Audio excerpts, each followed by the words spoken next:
às vezes também no Contender, inclusive, né? Maneiro. Segunda luta do card preliminar foi nosso grande amigo Bruno Blindado, mais uma vez, infelizmente, encontrou aí a derrota e com isso são, nas últimas 7 lutas, 6 reveses, é isso Verdade. mesmo? É isso aí.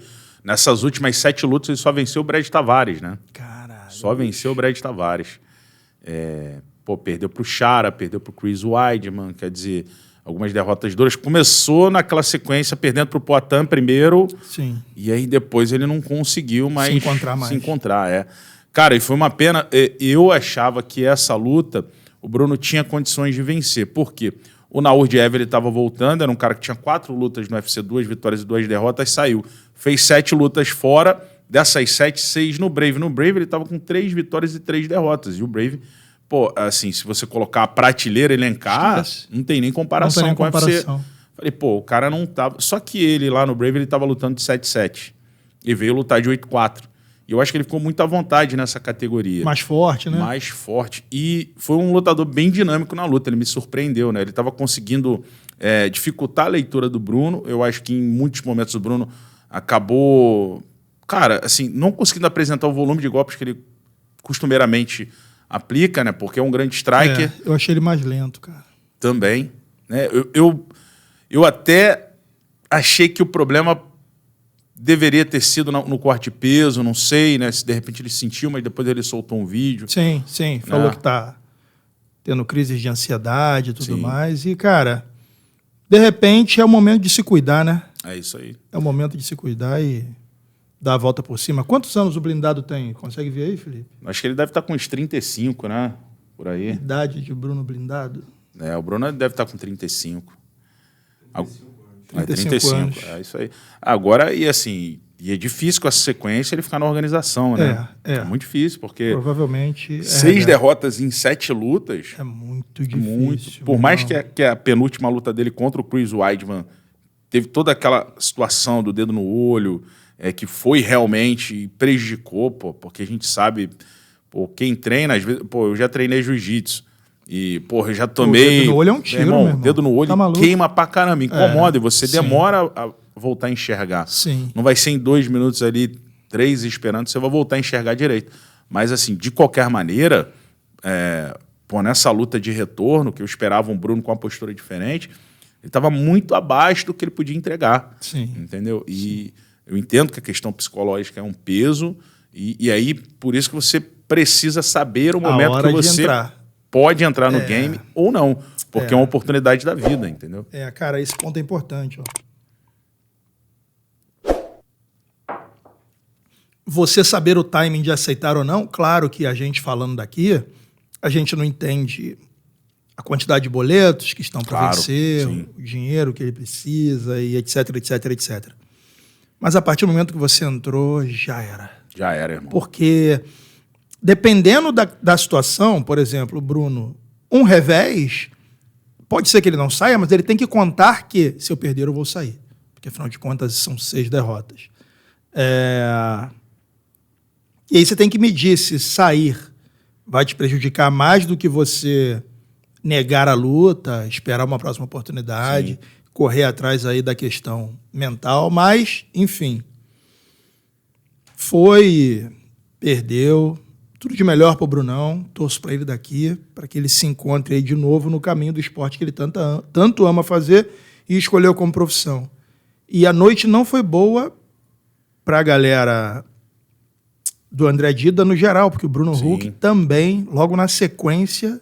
Não foi a luta seguinte? Não, a luta do Bruno Huck foi a quinta, né, do card preliminar. Na sequência foi o Vitor Hugo, aí depois teve o Inzetiuco com o Barnett, e aí depois foi o Bruno. O Bruno começou bem, cara. Começou bem, porque eu acho o Bruno baixo para a divisão. Por mais que ele seja um cara atlético, ele seja um cara forte, explosivo, eu acho que o Bruno deveria fazer um trabalho, pelo menos, para ele, enfim, mudar um pouquinho a estrutura física para lutar no 7-7 pelo menos. Se chegasse forte 78, ali, né, cara? 78 para 8. Mike Tyson. Meu irmão, para peso médio é pequeno. Por mais que ele seja habilidoso... tem alguns momentos que os casamentos vão dar problema para ele. Você acha que a altura foi um fator ali na luta dele com o Abus? Não, eu acho que a altura é um fator porque ele é um cara que ele gosta muito de entrar e sair, entendeu? E, pô, quando você não tem... Não é nem que você não tem vantagem, mas ele tinha uma desvantagem muito grande, né? Contra um cara habilidoso também na trocação. Ele tem que gastar muito mais para trocar golpes sem ser atingido do que um cara que tem aquele alcance que tinha o Abus, por exemplo. Né? Aí que tá. Aí o Bruno também é um grappler de alto nível. Né, pô? Esquece. Exatamente. Aí seleção brasileira de judô, faixa preta de jiu-jitsu. Ou era ele colocar esse jogo dele em prática, ele é muito forte, né, meu irmão? Ele é um cara que ele tem a técnica aí, a força. É o Paulão. É o Paulão, não é? Exatamente. Mesma altura, mais ou menos. Pessoal, na minha última ida a Las Vegas para assistir ao UFC Noite, a minha passagem de avião saiu pelo menos 30% mais barata graças à NordVPN. Eu também pude assistir lá dos Estados Unidos os meus streamings preferidos, que são mais baratos aqui no Brasil, acessando o NordVPN. Minha programação continuou sendo mantida mesmo eu estando lá. Então, se você está em um determinado país e um streaming em algum outro país é mais barato, via NordVPN você consegue acessar e garantir esse preço. Ou se você está num país onde uma determinada rede social é bloqueada e você queira acessá-la via NordVPN, isso também é possível. O melhor disso é que tudo isso é criptografado, ou seja, a sua privacidade é mantida e a segurança cibernética também. Isso porque a NordVPN identifica e elimina arquivos maliciosos antes do download. Tudo isso por R$ 9,55 nos primeiros 2 anos e mais 4 meses extras. Então, se você quer ter mais acesso, mais liberdade para navegação, privacidade e segurança cibernética, a NordVPN te garante isso por apenas R$ 9,55. Faz o seguinte, clica no link aqui na descrição desse vídeo, experimenta por até 30 dias, porque dentro desse período, se você se arrepender, nós devolvemos todo o seu dinheiro, beleza? Forte abraço. Mas assim, eu acho que no terceiro round ele quase venceu mesmo. Quando ele deu aquela blitz, eu falei, pô, agora vai amassar. Só que aí, numa infelicidade, o Abus já caiu ali por cima. E aí, meu irmão, depois ele conseguiu encaixar aquele katagatame. Quando eu vi ele já passando a cabecinha pro lado do braço, falei, meu irmão, já era, porque assim, o Bruno já estava desgastado também, porque aquela estrutura muscular, ela exige mais oxigênio do que do Abus, né? Então, mas esse ponto aí eu estava conversando até com os amigos enquanto passava o evento. Cara, eu esperava uma vitória do Bruno Huck justamente pela fama do Abus, de gás de fumante. Não aconteceu. Eu acho que o Bruno cansou mais do que ele. Então, mas aí, de repente, o cara tá fazendo um trabalho para isso então, também, né? Então, a pergunta que eu quero trazer aqui é, o Bruno cansou ou o Abus melhorou? Entende o ponto? Sim, entendo o ponto. Porque o Abus era aquele cara daqueles chutes muito fortes no início, meia altura ali, né? Sim. Ruim de segurar. Segundo round. Terceiro round. E aí a galera crescia e acabava pegando. Eu acho que, com certeza, ele deve ter trabalhado em cima disso, e hoje em dia não faltam ferramentas, até dentro do PI, para o cara trabalhar isso. Sim. Nós vimos o Walter Walker, inclusive, né? Que tinha essa característica de perder o gás rápido, ele ficou dentro do PI lá internado para poder cortar peso, mas de maneira saudável, que ajudasse ele a performar bem. Agora, eu enxergava a vitória do Bruno nessa luta também, pela explosão que ele tem. Foi um dos poucos erros que eu tive nesse card aí de prognóstico. Porque eu achei que o Bruno, para mim, essa luta não chegaria até o final. Não chegou, ia acabar a luta, o Bruno? Eu achei que essa luta ia terminar com mais chances para o Bruno, terminar pela via rápida, mas com chances também para o Abus Magomedov, que é um cara talentoso, como você falou, um cara que chuta muito bem. Ele solta muito chute no tronco, né? Pô, ele poderia minar, acertar o Bruno ali, complicar a vida do Bruno. Só que eu nem calculei que chegaria ao terceiro round, ô Alexandre. Sério? Você achou que ia... Eu achei que era uma luta porque são dois... Você pega dois lutadores que começam numa rotação muito alta, 5.000 RPM ali, meu irmão, na estrada. Verdade. Então eu achei que essa luta ia terminar no primeiro round, de repente.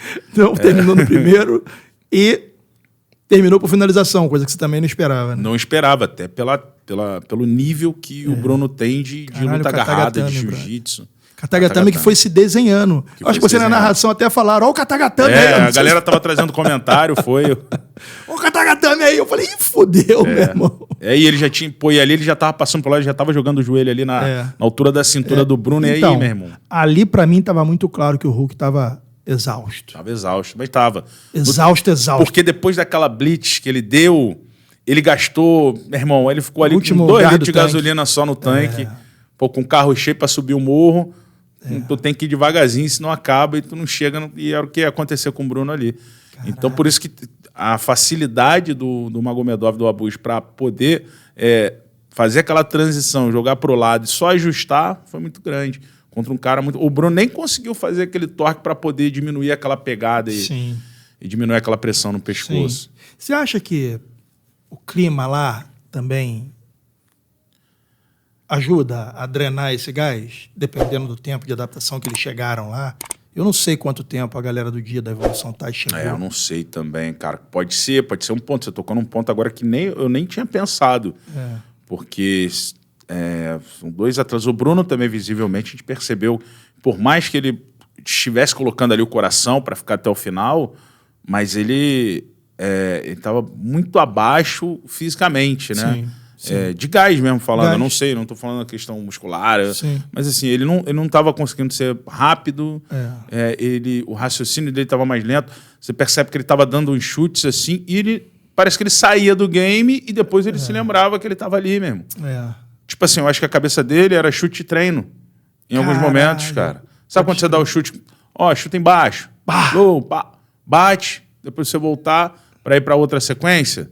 Ele soltou duas vezes, eu lembro de 2 vezes ele fazendo 2 ou 3 saltos. Por sorte, o Naurdiev não é um cara que eu acho que, apesar dele ser um cara que foi 5 vezes campeão de wrestling lá na Áustria, que também não é um país grande pra caramba, então, mas enfim, foi um cara que tem um wrestling ok, sim, mas ele deu sorte dele não ser grampeado naquelas 3 oportunidades, que ele dá o chute girando, né? Ele solta o chute, gira e ele meio que para assim de costa pro Naurdiev. E, meu irmão, se o Naurdiev grampeia ali, era pior ainda. Bom ponto, Mamute. Verdade. Mas agora eu não sei se era cansaço. A mente também. Eu acho que é tudo, sabe por quê, Alexandre? Eu acho que o momento dele era muito ruim. E se ele é um cara ansioso, ele deve ter pensado o tempo inteiro, ele deve ter caminhado para o que estão falando. Se eu perder, ferrou. Se eu perder, ferrou. Cara. E se você deixar o medo... Não é nem o medo, porque um cara daquele é a preocupação, o receio, porque é o que a gente estava falando, né? A vontade de ganhar, perdeu para o medo de perder, né? Exatamente. Um cara que tem família, tem filho, e não só isso, tem muitas pessoas que dependem dele, desse sucesso dele, é complicado você administrar tudo isso, por isso que é importante você fazer esse trabalho mental também, essa preparação mental. Psicológico, né, cara?